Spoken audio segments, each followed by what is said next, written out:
10 నిమిషాలు వాక్యాన్ని ధ్యానము చేద్దాము. యోహాను సువార్త 9వ అధ్యాయంలో నుంచి 1వ వచనం నుంచి 8వ వచనం వరకు పాస్టర్ గారు చదివిస్తారు. యోహాను సువార్త 9వ అధ్యాయము 1వ వచనం నుంచి 8వ వచనం వరకు చదువుకునేదము. ఈ దినమునకు ఏర్పాటు చేయబడిన పాఠ్య భాగము యోహాను సువార్త 9వ అధ్యాయము 1 నుంచి 8 వరకు చదువుకుందాము. 1వ వచనం ప్రారంభం విధముగా ఉన్నది. ఆయన మార్గమును పోవుచుండగా పుట్టి గ్రుడ్డివాడైన ఒక మనుషుడు కనబడెను. ఆయన శిష్యులు, బోధకుడా, వీడు గ్రుడ్డివాడే పుట్టుటకు ఎవడు పాపం చేసెను? వీడిని కన్నవారా అని ఆయన అడుగగా, యేసు, వీడైనను వీని కన్నవారైనను పాపము చేయలేదు, గాని దేవుని క్రియలు వీని యందు ప్రత్యక్షపరచుటకై వీడు గుడ్డివాడిగా పుట్టెను. పగలున్నంత వరకు నన్ను పంపిన వాని క్రియలు మనము చేయుచుండవలెను. రాత్రి వచ్చుచున్నది, అప్పుడెవడనూ పని చేయలేడు. నేను ఈ లోకంలో ఉన్నప్పుడు లోకమునకు వెలుగునై చెప్పాను. ఆయన ఇట్లు చెప్పి నేల మీద ఉమ్మివేసి ఉమ్మితో బురద చేసి వారి కన్నుల మీద ఆ బురద పూసి, నీవు సిలోయాము కోనేటికి వెళ్ళి అందులో కడుగుకొనుమని చెప్పాను. సిలోయాము అన్న మాటకు పంపబడిన వాడని అర్థము. వాడు వెళ్ళి కడుగుకొని చూపు గలవాడై వచ్చాను. కాబట్టి పొరుగువారును వాడు భిక్షకుడని అంతకుముందు చూచిన వారిని వీడు కూర్చుండి భిక్షమెత్తుకునేవాడు ఆయన కాడ అనేది ఈ వాక్యం ఎంత పర్యంతం. ఏమిటి అంటే యోహాను సువార్తలోని 9వ అధ్యాయంలో 1 నుంచి 7 వచనాల్లో చెప్పబడిన మాట, పుట్టి గుడ్డివాడైన ఒక వ్యక్తిని యేసుక్రీస్తు ప్రభువారు స్వస్థపరిచారు.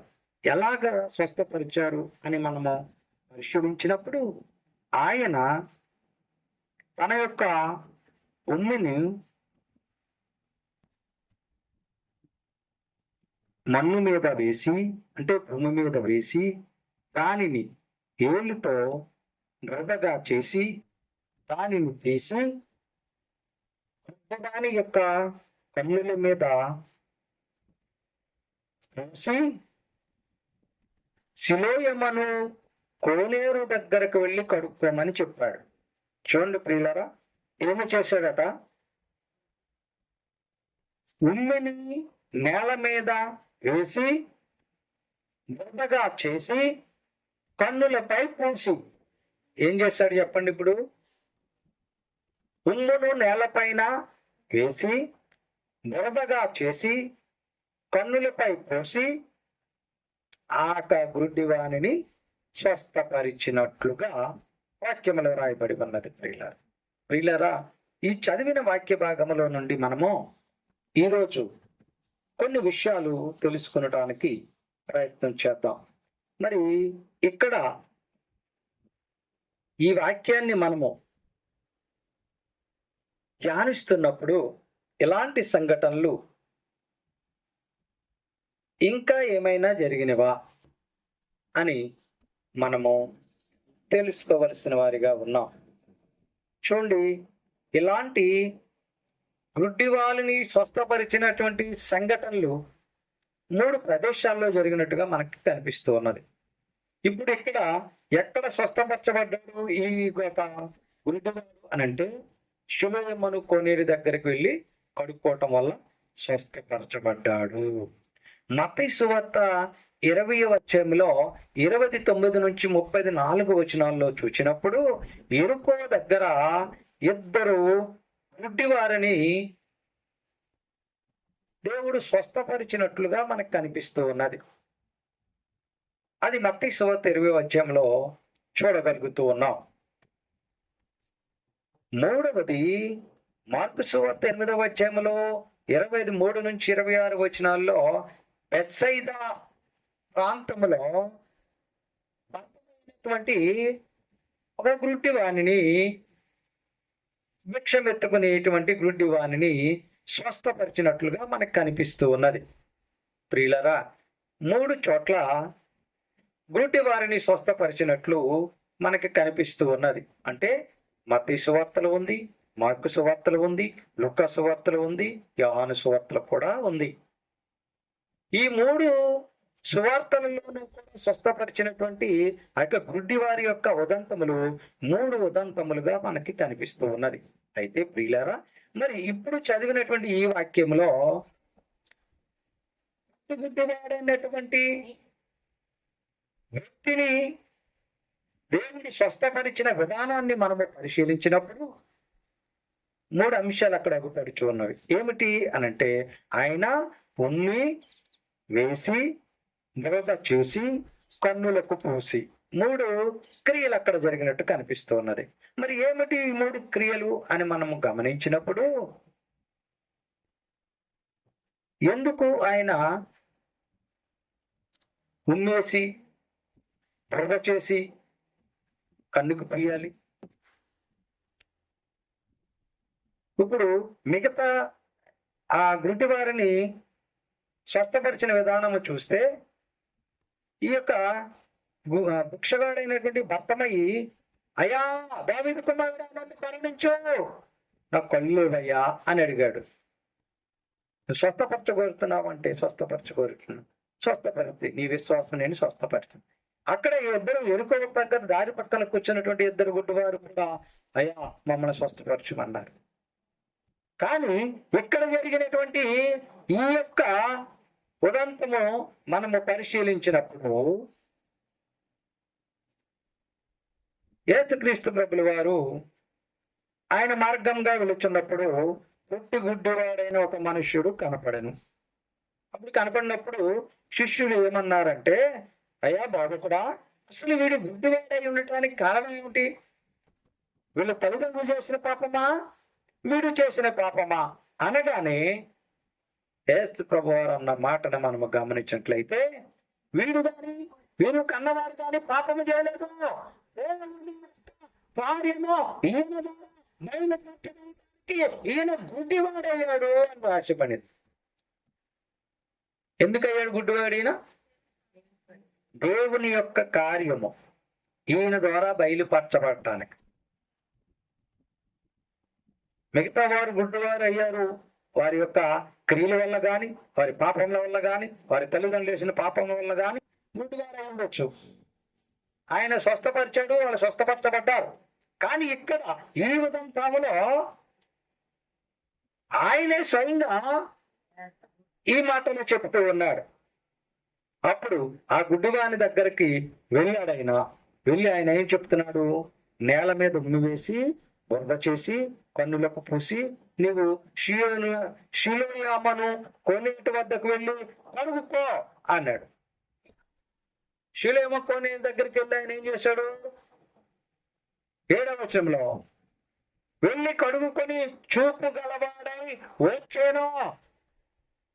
ప్రియులారా, దేవుని కార్యాలు మన కళ్ళకు చూపించడానికి 3 క్రియలు చేశాడు ఆయన. చూడండి, మనం ఆదికాండంలో చూస్తాం కదా, మట్టిని బొమ్మగా చేసి దాని నాసికారంధంలో ఏం మూసాడు ఆయన? దేంతో ఊసాడు? తన నోటితో జీవవాయువును ఊదాడు. దేనికి? మట్టికి. మట్టి బొమ్మకు నరుణ్ణి తయారు చేసి జీవవాయువును ఊదాడు. ఇక్కడ ఈ ఉదంతంలో, ఈ ఉపమానంలో, ఈ సంఘటనలో మనం గమనించినట్లయితే దేవుని యొక్క జీవము తన నోటిలో నుంచి ఎక్కడ కూదాడు? మట్టికి ఊదాడు. మరి ఇప్పుడు మట్టికి ఆయన యొక్క నోటిలో ఉన్న ఉమ్ముని మట్టి మీద వేసి దానిని బురదగా చేసి ఎవరికి ఇచ్చాడు? ఇప్పుడు మనిషికి పూశాడు. చూడండి ప్రియులారా, అప్పుడు మనిషిని తయారు చేసినప్పుడు మట్టిని మనిషిగా చేసి జీవవాయువును ఊదిన దేవుడు ఇప్పుడు ఈ మనిషికి ఆ నోటితో జీవవాయువును ఊదినట్లుగానే తన నోటిలో ఉన్నటువంటి ఉమ్మిని మట్టి మీద వేసి బురద చేసి ఈ యొక్క గుడ్డివాని కన్నులకు పూసెను. 3 క్రియలు జరిగాయి. కాబట్టి ఈ యొక్క స్వస్థపరిచిన ఉదంతంలో 3 వ్యక్తులు ఈయన ప్రశ్నిస్తున్నారు. ఎవరిని? ఈ గుడ్డివాడిని ప్రశ్నిస్తున్నారు. మొట్టమొదటిగా 3 రకాల మనుషులు మొట్టమొదటిగా ఆయనను ప్రశ్నించినట్లుగా మనకి అగుపడుచు ఉన్నది. చూడండి ప్రియులారా, కాబట్టి ఏం చేశారు పొరుగువారు? వాడు ఆ ఆడు భిక్ష పెట్టుకునేవాడు, అంతమంది చూచిన మీరు కూర్చుండి ఆ కాడ అని వీడు కాదు పోయి అన్నాడని అనుకున్నారు. నీ కళ్ళను ఎలాగో తెరవబడినవి అని అడిగారు. అయ్యో వీడు ఒంటి పక్కన అడుక్కునేవాడు కదా, భిక్ష పెట్టుకునేవాడు కదా, ఒప్పువాడు కదా, మరి వీడు కళ్ళు ఎలాగూ తెరవబడ్డాయి అని అడిగారు. ఎవరు? ఇరుగు పొరుగు వారు, చూసిన వారు అడిగారు. మొట్టమొదటిగా అడిగింది ఎవరండి? ఇరుగు పొరుగు వారు. రెండవది కూడా మనం గమనించినట్లయితే ఆ 15వ వచనం చదవండి. 15వ వచనం. వాడు ఎలాగూ చూపు పొందను అని వారిని గురించి ఎవరో పరిసయ్యులు వారు మరలా వారిని అడిగాను. పరిసయ్యులు కొందరు రకరకాలుగా మాట్లాడుకున్నట్టుగా మనకు కనిపిస్తూ ఉన్నది ప్రియులారా. రెండవ రకం వారు ఎవరంటే పరిసయ్యులు. ఏమండి? ఎవరు అడిగారు? ముందు ఇరుగు పొరుగు వారు అడిగారు, రెండో వారు పరిసయ్యులు అడిగారు. మూడవ వారు కూడా మనం గమనించుదాం. చూడండి 15వ వచనంలో. కాబట్టి వారు మరలా విగ్రహానితో నీ కన్నులు అతడు నీ కన్నులు తెరిచినందున నేను అతనిని గురించి యేసు ఏమనుకుంటున్నామని అడుగుగా ఆయన ఒక ప్రవక్త అని నేను పొందినని నమ్మలేదు.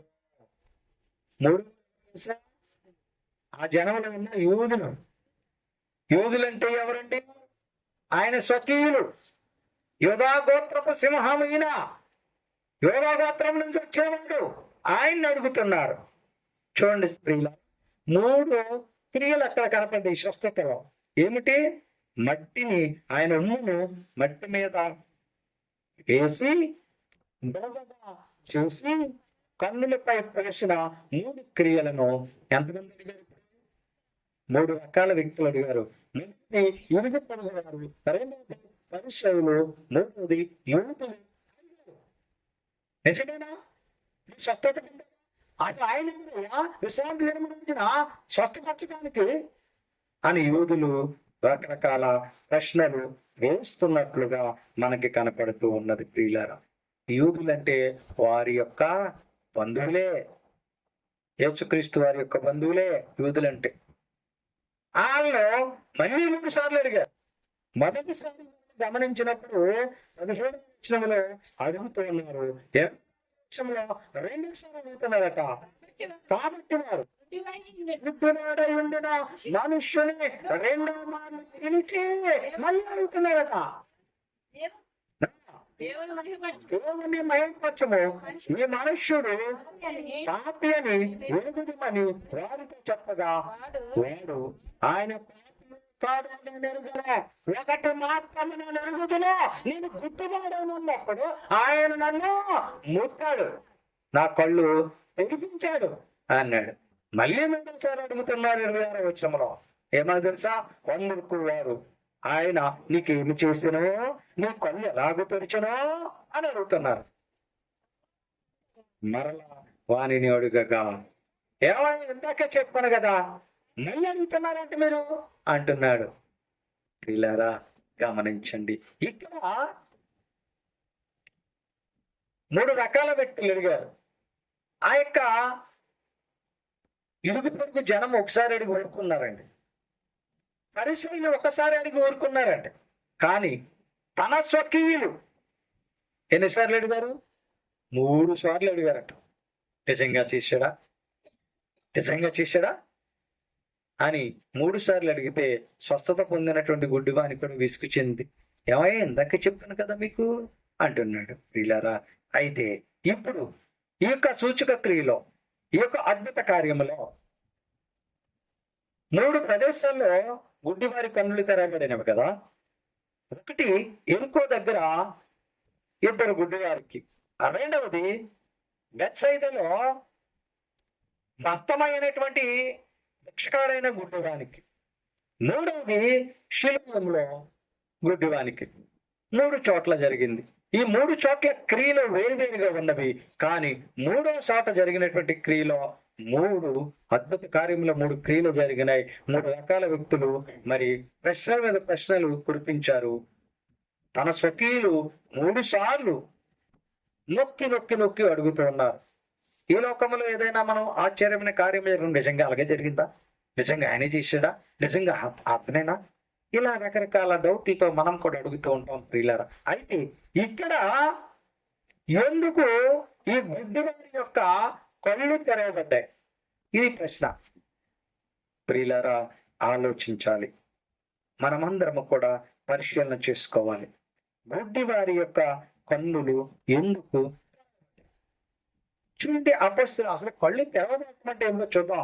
అపొస్తలుల కార్యములు 26వ అధ్యాయంలో 19వ వచనంలో ఒక మాట మనకు కనిపిస్తున్నది. అసలు కళ్ళు తెరవటం అంటే ఏమిటి? చూడండి, మనకి బిడ్డ పుట్టినప్పుడు ఆ గంటల వ్యవధిలో బిడ్డ పుట్టినప్పుడు ఏమంటారు? కళ్ళు తెరిచాడా? మీకు పుట్టిన బిడ్డ వెంటనే కళ్ళు తెరిచాడా, కళ్ళు తెరిచి చూస్తున్నాడా అని అంటారు. ఎందుకు? ఆ కళ్ళు తెరిస్తే ఈ లోకాన్ని చూస్తాడు పుట్టిన బిడ్డ. వెంటనే తల్లి యొక్క స్పర్శను తెలుసుకుంటాడు. మొట్టమొదటిగా తల్లినే చూస్తాడు బిడ్డ. అందుకే కళ్ళు తెరిచాడా అని అడుగుతారు. చూడండి, ఇక్కడ కళ్ళు తెరవటం అంటే చదవండి. నన్ను చూచి ఉన్నా సంగతిని గూర్చి నేను నీకు కనపడబాబు సంగతిని గూర్చి నిన్ను పరిచారకుని గాను శాస్త్రుని గాను నియమించుటకై కనబడి ఉన్నాను. నేను లేచి నీ పాదములు మోపి నేను హాని కలగకుండా కాపాడేదను. వారు చీకటిలో నుండి వెలుగులోనికి సాతాను అధికారం నుండి దేవుని నా యందు విశ్వాసము చేత పాప క్షమాపణను పరిశుద్ధపరచబడిన వారే పొందినట్లు వారి కన్నులు పేరు చూస్తారు. ఎందుకు కన్నులు తెరవాలి తెలుసా? చీకటిలో నుండి వెలుగును చూడటానికి. అంధత్వంతో ముంగిపోయి కన్ను నిన్ను కానకుండా కన్ను మూసుకుపోయి అంటారు, చూసారు?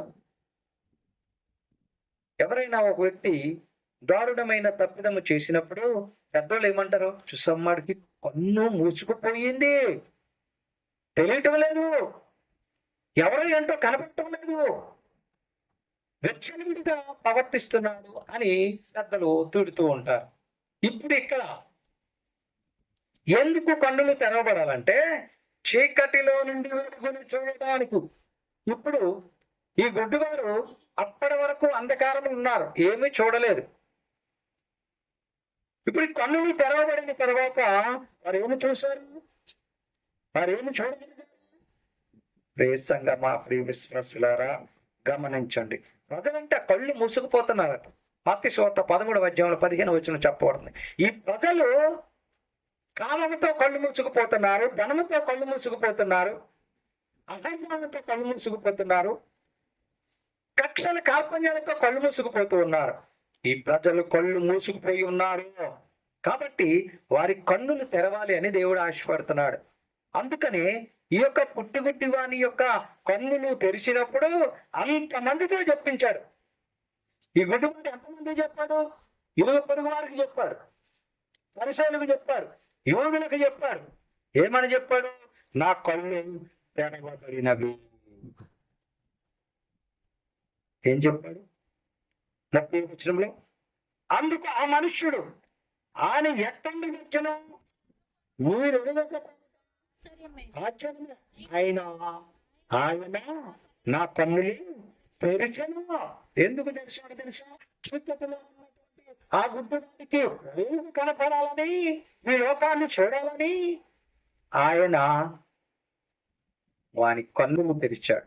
ఇప్పుడు ఈ లోకంలో ప్రజలు కళ్ళు మూసుకుపోయి ఉన్నారు కదా, మత్తయి సువార్త 13:15లో ఈ లోకంలో ఉన్న ప్రజలు కన్నులు తెరవాలని దేవుడు ఆశపడుతున్నాడు. ఈ ప్రజలు కన్నులారా చూసి చెవులారా విని హృదయంతో గ్రహించి మనసు తిప్పుకొని నా వలన స్వస్థత పొందినట్లు వారి హృదయము ఊపినది, వారి చెవులు మందములైనవి, వారు తమ కన్నులు మూసుకుని ఉన్నారు. ఏం చేస్తారు? కన్నుల్ని మూసుకుని ఉన్నారు. ఈ గుడ్డివాడికైతే పుట్టినప్పటి నుంచి కళ్ళు కనపడలేదు. అయ్యే కొంత దగ్గర రోడ్డు కళ్ళు కనపడలేదు. అయ్యా అనుకుంటున్నారు. అయ్యా నేను బతకడానికి ఏమన్నా ఇవ్వండి అడుక్కుంటున్నాడు. మీ కన్నులు ఇచ్చారు, ఆస్తులు ఇచ్చారు, అంతస్తులు ఇచ్చారు, ఐశ్వర్యం ఇచ్చారు, బిడ్డలు ఇచ్చారు, పొలాలు ఇచ్చారు, బంగ్లాలు ఇచ్చారు, కార్లు ఇచ్చారు, మేళలు ఇచ్చారు. కానీ ప్రజలు కళ్ళు ఏమైపోయినా ఇప్పుడు మూసుకుపోతున్నాయి. దేవుని చూడటానికి ఇష్టపడటం లేదు, కళ్ళు మూసుకుపోయి ప్రవర్తిస్తున్నారు అని వాక్యంలో హెచ్చరిక చేస్తూ ఉన్నది. ప్రియులారా, ప్రియమైన సంఘమా, ప్రియమైన విశ్వాసులారా, ఆలోచించండి. కళ్ళు తెరవటం అంటే చీకటిలో నుండి వెలుగును చూడటానికి. గుడ్డివారికి వెలుగును అనుగ్రహించాడు దేవుడు. ఏమంటున్నాడు ఆయన? ఈ లోకములో నేను ఉన్నప్పుడు లోకమునకు వెలుగు నేనుండగా ఆ గుడ్డివారి చీకటిలో ఉన్నటువంటి అని ఆ గుడ్డివానికి కళ్ళు ఇవ్వటానికి ఆయన ముందుకొచ్చాడు. ప్రియులారా, మరి మన కళ్ళు మూసుకుపోయి ఉన్నాయేమో ఆలోచించుకోండి, పరిశీలించుకోండి. మన కళ్ళు మూసుకుపోయి ప్రవర్తిస్తున్నామా? మూసుకుపోయి నడుస్తున్నామా? ప్రియ విశ్వాసులారా, గమనించాలని మీకు మనవి చేస్తున్నాం. యేసుక్రీస్తు ప్రభుల వారు చనిపోయి తిరిగి లేచినప్పుడు శిష్యుల దగ్గరకు వస్తే శిష్యుల కళ్ళు కూడా మూసుకుపోయినాయి. శిష్యుల కళ్ళు మూసుకుపోయి ఆయన ఎవరో కూడా తెలియని పరిస్థితిలో ఉన్నారు. చూడండి ప్రియులారా, లూకా సువార్త 24వ అధ్యాయంలో 30-31 వచనాలు చదివినప్పుడు శిష్యులతో కూడా ఆయన కూర్చున్నాడు. చూడండి, చనిపోవటానికి ముందు ఆయనతో తిరిగిన వాళ్ళే కదా శిష్యులందరూ. మరి ఆయనతో తిరిగినటువంటి శిష్యులు ఆయన వచ్చి వాళ్ళ మధ్య కూర్చుంటే ఆయన ఎవరో తెలుసుకోలేకపోయారు. చూడండి, మనతో కూడా అనేక పర్యాయాలు మనతో స్నేహం చేసిన మనైతే మన బంధువులు, స్నేహితులు చాలా రోజుల తర్వాత, సంవత్సరాల తరబడి మనకు కనపడకుండా చాలా సంవత్సరాల తర్వాత కనబడితే వారి యొక్క ఆకారము మారిపోవటమో, వారి తల ఊడిపోవటమో, తల తెల్లదైపోవటమో, మనిషి సన్నబడిపోవటమో, మనిషి లావటమో, ఏదో ఒక కారణాల రీత్యా మనం వెంటనే గుర్తుపట్టలేకపోవచ్చు. కానీ యేసుక్రీస్తు ప్రభుల వారు చనిపోయి ఎన్ని రోజులు లేచారండి? 3 రోజులు. అంటే చనిపోవడానికి 3 రోజుల ముందు కూడా ఆయనతో పాటు ఉన్నవారే కదా వీరంతా కూడా. చూడండి, ఎప్పుడు చదవండి, లూకా సువార్త 24వ అధ్యాయం 30-31 వచనాలు చదవండి. ఆయన వారితో కూడా భోజనమున కూర్చున్నప్పుడు రొట్టెను పట్టుకుని స్తోత్రం చేసి దాన్ని విరిచి వారికి పంచి పెట్టగా వారి కన్నులు అప్పుడు తెరవబడ్డాయి. అప్పుడు ఆయన గుర్తుపెట్టారట. ఆకారంలో ఏమైనా మార్పు వచ్చిందా? అంటే ఇప్పుడు ఏమైంది? శిష్యుల యొక్క కళ్ళు మూసుకుపోయి ఎంత అని వాళ్ళు గదిలోకి వెళ్ళి తలుపులు వేసుకుని దాక్కున్నారు. వారి మధ్యకి యేసుక్రీస్తు వారు లేచిన తర్వాత వచ్చారు. వచ్చి రొట్టెను విరిచి స్తోత్రం చేసి వారికి పంచిపెడితే అప్పుడు ఈయన మా యేసే అనుకున్నారు. అప్పుడు దాకా వారి కన్నులు ఏమని అంట? మూసుకుపోయి. దేని చేత? దైవ చేత. దేని చేత? ప్రాణం పోతానటువంటి భయాంలో ఉన్నారు. అందుచేత వారి కళ్ళు మూసుకుపోయి. అప్పుడు వారి కన్నులు తెరిచినప్పుడు ఏం చేశారు? యేసుక్రీస్తు ప్రభువుని గుర్తుపట్టారు అట. వీళ్ళరా అట్రీతిగా మనం ఉన్నామేమో, మన కళ్ళు కూడా మూసుకుపోనేమో. మనకి మన బంధువులు, స్నేహితులు, శ్రేయస్సులు వారికి సహాయం చేస్తే, వారు సహాయం చేసిన వారు కొద్ది రోజుల తర్వాత వారి ఇబ్బందులు ఉంటే, వారి కష్టాలు ఉంటే వారు చూడటానికి కూడా వెళ్ళాం. కారణం ఏంటో తెలుసా? మన కళ్ళు ఎత్తుకెక్కినాయి, మన కళ్ళు మూసుకుపోయి మనం ఆర్థికంగా స్థిరపడిపోయాం. సహాయం చేసిన వారిని మాత్రం మర్చిపోతాం. కారణం ఏంటి? మన కళ్ళు కూడా మూసుకుపోతూ ఉన్నాయి. దేని చేత? ధనము చేత. దేని చేత? ఆస్తి చేత. దేని చేత? అందము చేత. దేని చేత? మన యొక్క దుర్మార్గమైన కోరికల చేత కళ్ళు మూసుకుపోయి మనము ప్రవర్తిస్తున్నామేమో. అందుకే దేవుడు కన్నులు తెరవటానికి ఆశపడుతున్నాడు. గుడ్డివారి కన్నులు తెరిచిన దేవుడు నీ కన్నులు కూడా తెరవాలని ఆశపడుతున్నాడు. నీవు అంధత్వంలో ఉన్నావు. నీ హృదయానికి అంధత్వం వచ్చింది. ఎందుకో తెలుసా? ఏమి కనపడట్లే. అయ్యో మాకంటే పెద్దవారు మా బంధువులు, అయ్యో మా దైవజనుడు, అయ్యో మా అత్తగారు, అయ్యో మా మామగారు, అయ్యో మా నాన్నగారు, అయ్యో మా అమ్మగారు. ఏమి కళ్ళు కనపడటంలే. ఇష్టం వచ్చిన రీతిగా మాట్లాడుతూ, ఇష్టం వచ్చిన రీతిగా ప్రవర్తిస్తూ, ఇష్టం వచ్చిన రీతిగా బ్రతికేస్తున్నారు కళ్ళు మూసుకుపోవటం వల్ల. అందుచేతనే ఆ అపొస్తలుల కార్యం 26:18 చెప్పబడుతుంది. వారి వెలుగును చూడండి. ఈ లోకానికి వెలుగు వచ్చిన దేవుడు మనకు వెలుగునివ్వాలని ఆశపడుతున్నాడు. అందుకనే ఈ యొక్క తల్లిదండ్రుల వల్ల గాని, అతని వల్ల గాని ఏ పాపము లేకపోయినా కూడా గుడ్డివాడైనటువంటి అతను స్వస్థపరచడానికి, తన యొక్క కార్యాలను బయటపరచడానికి ఆయన ఆ గుడ్డివాని దగ్గరికి వెళ్ళాడు. మరి నీ మనసుకు అంధత్వం వచ్చేస్తే, ఏమి చేస్తున్నావో తెలియని పరిస్థితిలో నీవుంటే, నిన్ను కూడా నీ కళ్ళు తెరవాలని, నీ హృదయ కళ్ళు తెరవాలని ఆయన నీ దగ్గరికి రావటానికి సిద్ధంగా ఉన్నాడు. నీ కళ్ళు మూసుకుపోయో లేదో ఆలోచించుకోవాలి. కళ్ళు మూసుకుపోయి ప్రవర్తిస్తున్నామో లేదో పరిశీలించుకోవాలి. ఒకవేళ అలాంటి జీవితం నీదైతే, అలాంటి బతుకులు నీ ఉన్నట్టయితే దేవుని అడగాలి. కీర్తన గ్రంథము 119:18 దేవుని అడగాలి. ఏం అడగాలో వాక్యంలో చూద్దాం. దేవుని అడగాలి. 119వ కీర్తనలో 18 చదవండి. నేను నీ ధర్మశాస్త్రము ఆశ్చర్యకరమైన సంగతులను నా కన్నులో దేనికి తెరవాలి? ఇప్పుడు నీ ఆశ్చర్యమైన కార్యములు నేను చూడాలి. నీ ధర్మశాస్త్రములో చెప్పబడినటువంటి ప్రతి ఒక్క అంశము నేను చూడాలి. కాబట్టి నా కళ్ళు తెరవము అని ప్రార్థించాలి. ఎందుకో తెలుసా? మొత్తమై ఆ యొక్క ఈ లోకాన్ని చూడటానికి, అయ్యా నాకేమీ కనపడటం లేదయ్యా, నాకు కళ్ళువయ్యా, నాకు చూపుని ప్రసాదించయ్యా అని ఎలుగెత్తి ఏడుస్తూ అడిగాడు. మరి మన కళ్ళు మూసుకుపోతే మనం ఎలాగడగాలి? మూసుకుపోతే కళ్ళు తెరవబడాలంటే మనం ఎలాగడగాలి? నేను అవధనముతో అడగాలి. అయ్యా కళ్ళు నడుస్తున్నానయ్యా, నా కళ్ళు మూసుకుపోయి మాట్లాడుతున్నానయ్యా, నా కళ్ళు తెరువు. ఎరుకో దగ్గర ఇద్దరు గుడ్డివారి కళ్ళు తెరిచిన దేవా, మొత్తమై కళ్ళు తెరిచిన దేవా, శిలువను కోనేరును కళ్ళు తెరిపించిన దేవా, నా కళ్ళు తెరువు, నా కళ్ళు మూసుకుపోని అయ్యా అని అంటూ ఉంటాను. చూడండి, కండ్లకలకు వచ్చిన వాడి కళ్ళు ఏమవుతాయి? మూసుకుపోతాయి, కనపడం. మళ్ళీ దానికి రకరకాల ఆయింట్మెంట్లు, మందులు వాడతాం కళ్ళు తెరవబట్టాలి. మరి నీ కళ్ళు ఇప్పుడు దేవునికి విరుద్ధంగా, దేవుని కార్యాలు చూడకుండా, దేవుని యొక్క మరి మంచితనాన్ని చూడకుండా నీ కళ్ళు మూసుకుపోతుంటే నీ కళ్ళు తెరవబడాలి కదా. అందుకే నువ్వేమి చేయాలి? నా కన్నులు తెరువు అని ప్రార్థన చేయాలి. కీర్తనాకారుడు తన యొక్క కళ్ళు తెరవమని ఏ రీతిగా మరి ఆయన ప్రార్థన చేశాడో నీవు అలాగే ప్రార్థన చేయాలి. కారణం ఏమిటంటే నీ కళ్ళు మూసుకుపోయి ఉన్నవి.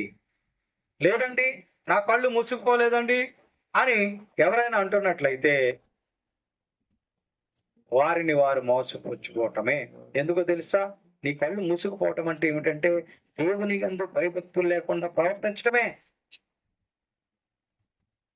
దేవుని వాక్యానికి లోబడకపోవటమే. ఒకవేళ ఆ దేవుని వాక్యానికి భయపడి దేవుని ఆజ్ఞకు లోబడి బతికితే మనం పాపం చేస్తామా? చేయలేం. ఎందుకో తెలుసా? అయ్యో దేవుడు మనల్ని శిక్షిస్తాడేమో, మనం చేసిన తప్పిదేమో, మనం చేసిన పాపం మన బిడ్డల మీదకి వస్తుందని వాక్యం చెప్తున్నది కదా అని భయంతో ఆ పాపం దగ్గరికి వెళ్లకుండా ఉంటాం. కానీ మనం ఇప్పుడు భయపడుతున్నామా? భయపడటం లేదంటే మన కళ్ళు మూసుకుంటున్నాయి. కాబట్టి మూసుకుపోయిన కళ్ళను తెరవటానికి దేవుడు సిద్ధంగా ఉన్నాడు. ప్రియ సంగమా, ప్రియ విశ్వాసులారా, మీ కళ్ళు తెరవబడాలి. దేవుని యొక్క కార్యాన్ని మీరు చూడాలి. మీ కళ్ళు తెరవబడాలి. దేవుని యొక్క అద్భుతమైనటువంటి క్రియలను మనము కన్నులారా చూడాలి. వాటిని అనేక మందికి తెలిపేవారిగా ఉండాలి. మన జీవితంలో, మన బ్రతుకులో దేవుని కార్యాలు రుచి చూడాలంటే మూసుకుపోయిన మన కన్ను తెరవబడాలి. గుడ్డివారి కన్నులు తెరవబడిన రీతిగా మన కన్నులు కూడా తెరవబడి మనకి చూపించేటువంటి వెలుగును ప్రతి ఒక్కరూ పొందుకోవటానికి ప్రార్థన పూర్వకంగా ముందుకు కొనసాగాలని మీ అందరికీ తెలియపరుస్తూ ఈనా కొద్ది మాటలు ముగిస్తూ ఉన్నాను. దేవుడి వాక్యమును మనందరి వినికిడిలో దీవించును గాక. ఆమేన్. మీ అందరికీ నా వందనములు.